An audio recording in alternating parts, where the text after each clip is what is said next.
Riverbed technology, and I'm just having a bit of a look at the new ASM module, or not so new ASM module now.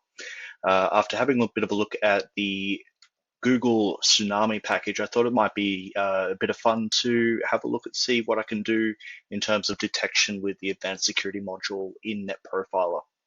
So as we know, NetProfiler is a great network performance visibility tool, but this is going to shape or change some of the use cases that we have for NetProfiler. So I've got the threat feed here on my NetProfiler, and it's given me a couple of different threats that it's seen and picked up from our curated threat feed. But I've also got this current events widget up here, and this is looking at current events that are occurring in the environment. And what I've done is I've configured some security objects for different areas of the network in here.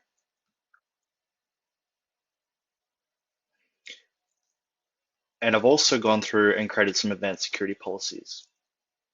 So the policy is mostly default, but what I've done is I've added an extra port in here, which is TCP 2222.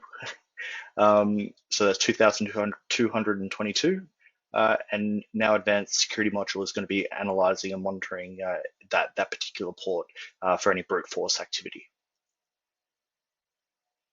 So if I go back to the dashboard, I've triggered a scan on 2 hosts. One of them has been running for a little while, and the second one I've just triggered just before I started this recording. If we go to the event ID here, what it does is it starts telling us a little bit more detail about the threat. So in this case, it's picked up that it's a brute force attack on DC2 with 72 new connections per second, which is 720% more than the 10 new connections per second threshold that I have there. And what it's doing there is showing me where the target host is, what the zone the target host is in, and what port. If I run an investigation for this threat,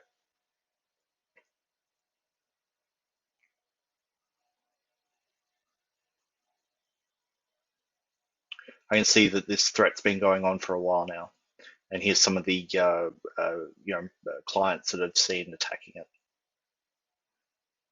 So given I know that this source here is probably a problem, it's probably been infected with malware or something to that effect, I'm going to put it in the blacklist. So that's 10.0.0.115.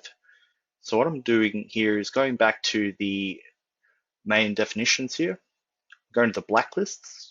I'm going to create a new blacklist.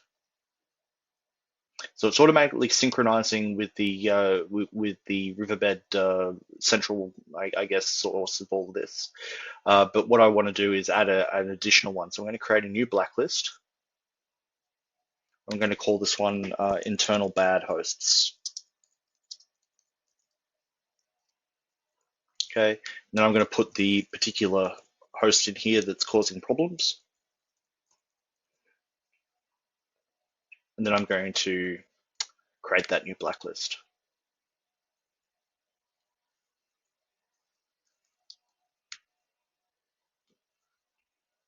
Okay, so let's go back to the dashboard.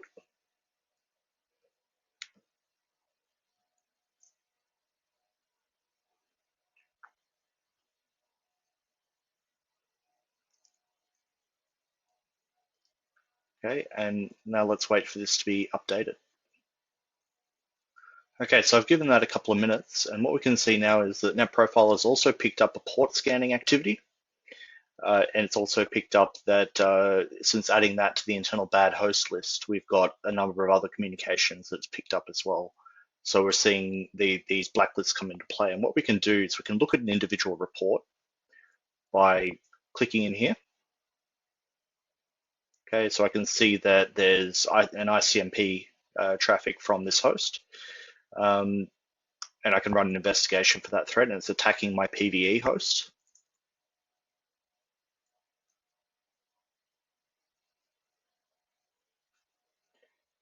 Well, that's the echo reply rather, so the response coming back.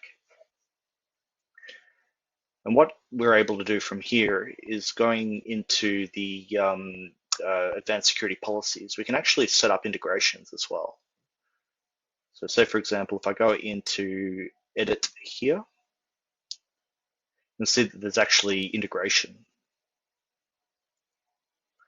This is where we can set up automated actions. For example, if we detect a particular event, say a DDoS, then we can send an email, for example, or we can send a syslog, or we can configure a scrubber to pick up or to cleanse that traffic for us. That's a little bit more complicated. Anyway, just wanted to show this interesting feature and how it's reacting to Google Tsunami.